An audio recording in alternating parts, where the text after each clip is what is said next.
Everyone, I'm going to take a look at the new Player of the Week selection on eFootball. This is from the national teams from the past week. It's a good selection this time as well.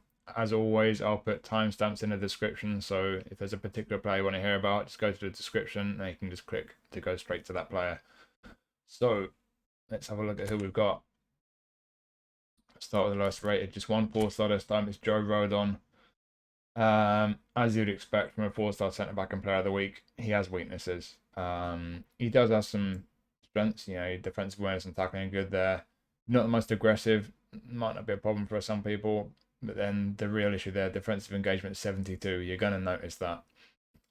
Elsewhere, pace is okay, physical contact is fantastic. His jumping at 78 isn't the best, but he's 6'4", and they've given him aerial superiority, along with a few other decent skills. So yeah, he's got some strengths, this guy, but ultimately he is what you'd expect from a 4-star centre back and player of the week. Some strengths, but some weaknesses. So unless you're Welsh or you support one of the teams he's played for, you're probably not going to want to look to pick this guy up. So next up, Weghorst. That is very interesting because when you look at the attributes in this guy, he's pretty much what you'd expect from Weghorst. He's a big, tall guy. He's going to be great in the air. But the difference with this Weghorst card is they made him a fox in the box. And for me, that is a game changer because as a target man, he's dangerous, especially with the super sub skill that they've given him, which is a real bonus. But with a target man, he's going to kind of loiter around outside the box. He's going to be there looking for long balls, and he won't make many attacking runs as a target man, which is frustrating. But this is a fox in the box, so he will get into the box more. He will be a bit more active in the area, which is great. So you look at the attributes he's got. Like I say, it's what you'd expect from Weghorst. The attacking awareness and the finishing and heading are great. On the ball, he's not brilliant, but you expect that from a big, powerful guy who's like 6'5", 6'6", whatever he is. Physical contact 92 is tremendous. Jumping 73 is not brilliant, but when you're as tall as he is, and with aerial superiority on top of that, and you look at his other skills as well, he's got his heading, he's got first time shot, one touch pass. This, for me, I think he's someone you're going to basically use as a target man, but he's just going to make those additional runs forward and be a bit more active in the box. So I think this is a really good card, a really interesting one. Then we have Petkovic from Croatia. Again, they've changed his play style also to a fox in the box. It's the first time I've had a feature version of Petkovic. I've got his regular card, which is a 3-star, or it was a 3-star before the update. Deep line forward is what he was. And he's quite nice. I found he's quite nice at that kind of level for a 3-star card, but this one is a 5-star. And like I say, he's a fox in the box, so again, he's going to be a bit more active around the area. You look at the attributes, great attacking awareness, decent on the ball. Dribbling's not brilliant, but he's quite a big, powerful guy. He's 6'3", 6'4", 6'4", 88 kilograms. He's a big, powerful guy.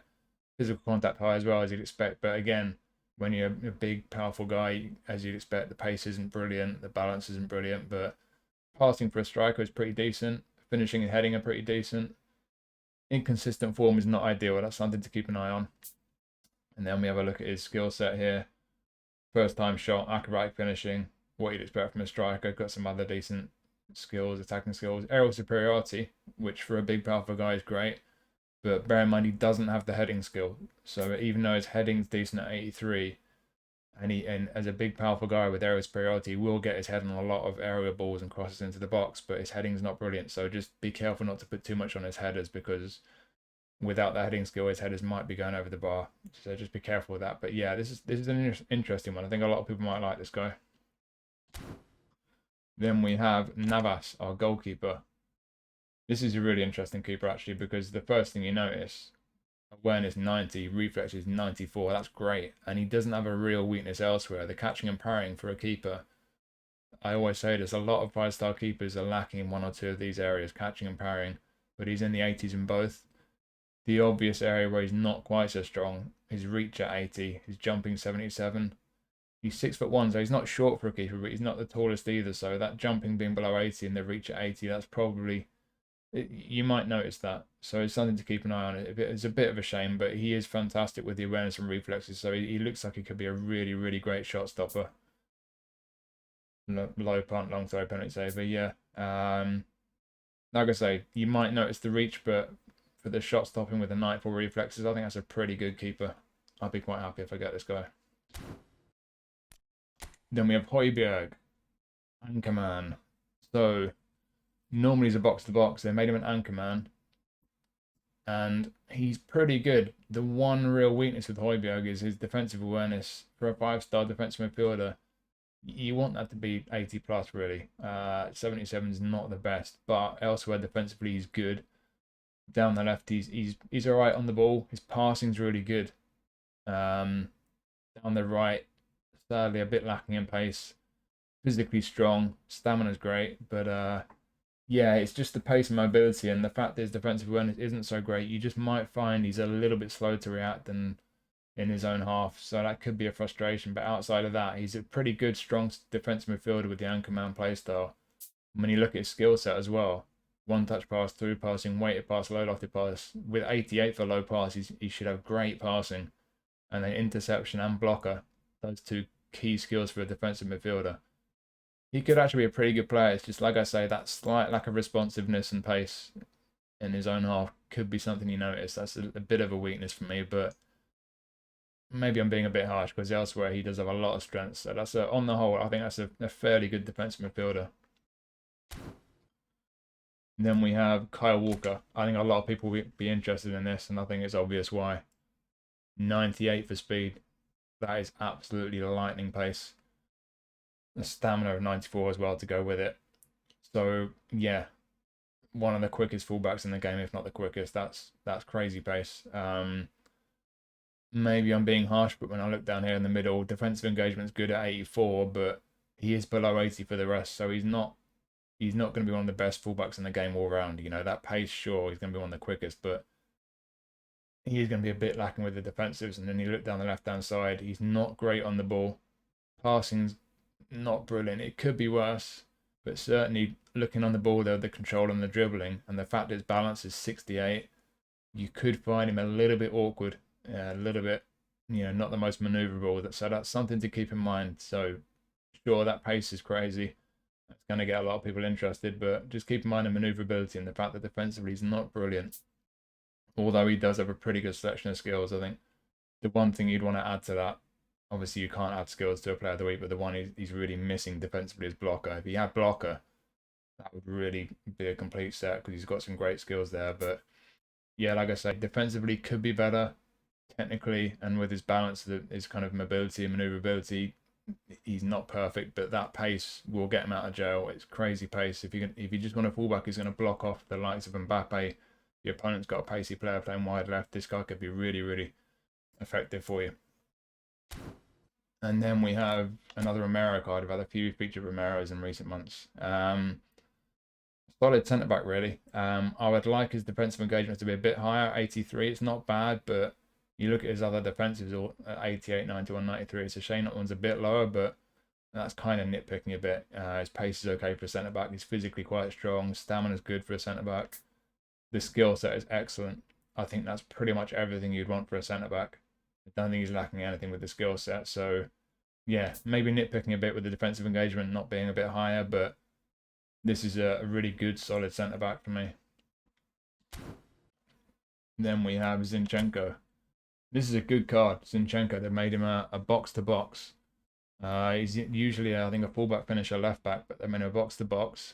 When you look at his skill set, they've given him first pump shot, which could be handy, but more importantly, one touch pass and interception. Don't think he normally has those, certainly interceptions. So for a centre mid, he's got a good selection of skills now. I mean, you look at the attributes, he's great on the ball. That ball control is fantastic. Passing is fantastic as well. Defensively, 78, if you're going to play him as a defensive midfielder, which is what they put him down as, you might find that's a bit lacking, like I was saying with Hojbjerg, but the rest are all over 80. For me, he's a centre mid, not a defensive mid. I think if you're playing defensive mid, you're wasting the ability he's got here. At 93 and 90 especially. And then you look down the right, the pace is alright, that's fine. I mean, centre mid is pretty decent, to be fair. Physical contact's okay. Balance is good. Stamina's pretty decent. I think this is just a really good centre midfielder, to be honest. Good skill set, some great ability on the ball. Yeah, I think this is a very good box-to-box centre mid. And then, speaking of centre mids, Tchouameni. They recently changed his regular card to an anchorman, but we've got another box-to-box version of him now. I think, Again, this is just a really good, solid all-round box-to-box. The pace is okay. Physically very strong. Not the best stamina, but could be worse. Stamina's good. Defensive awareness and tackling are good. You know, on the whole, defensively is pretty decent. Pretty good on the ball. Good passing. You look at the skill set. They've given him, I think they've given him long range shooting. First time shot, certainly they've added long range shooting. I'm not sure he's always got that. One touch pass, through passing, and then down here he's got interception. Aerial superiority could be handy as well.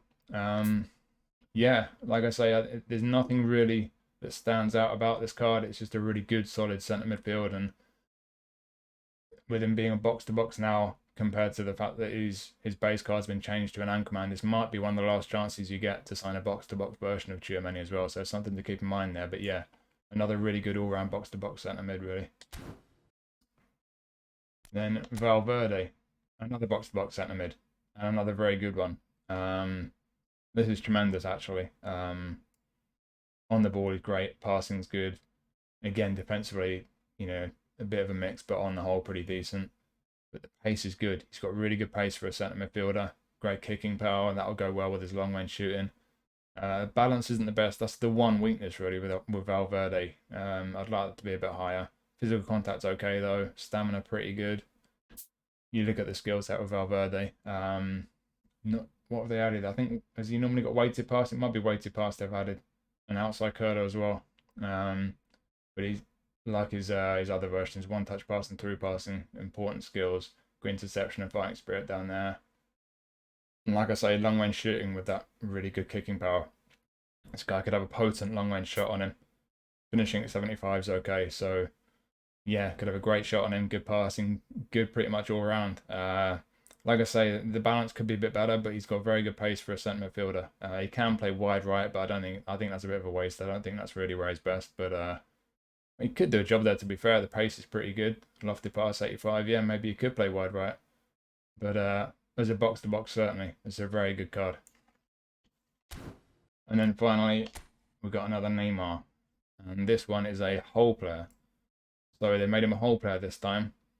And in terms of his skills, what's very interesting with this guy, they've given him soul control. The dribblers will be pleased about that, but they've also given him first time shot and through passing, two very important skills for an attacking player, and he doesn't usually have those. So first time shot and through passing have been added, and he's a whole player.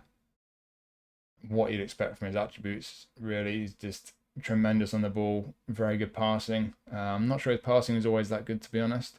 Offensive awareness is okay. It's not brilliant, but it's okay at 77. The one real weakness, as you'd expect, he's getting into his 30s now. 71 speed, he's not the quickest, but acceleration is great, balance is great. He is lacking stamina as well, though, so the pace and stamina might be someone you bring off the bench, or otherwise you're going to have to sub him probably by about the 60th minute, something like that. But yeah, as a whole player, as an AMF or an SS, bearing in mind now he's got through passing, his passing's already good there, brilliant on the ball. It's Neymar at the end of the day. We all know pretty much what to expect from Neymar. It's a very good card. I think the fact they've made him a whole player and given him those skills, that could make him very appealing. I think it could be a very fun card to get. So, yeah, there you go. That's for me, I think that's one of the best player of the week selections we've had. I think there's some very good cards in there. There's a bunch of really good centre mids, some other interesting players in other positions as well. Might be one of the rare weeks where I actually spin a few times, because I think there's a whole bunch of players in there well worth getting. So yeah, there you go. Hopefully you found that interesting. Thank you for watching. As always, I'll see you next time.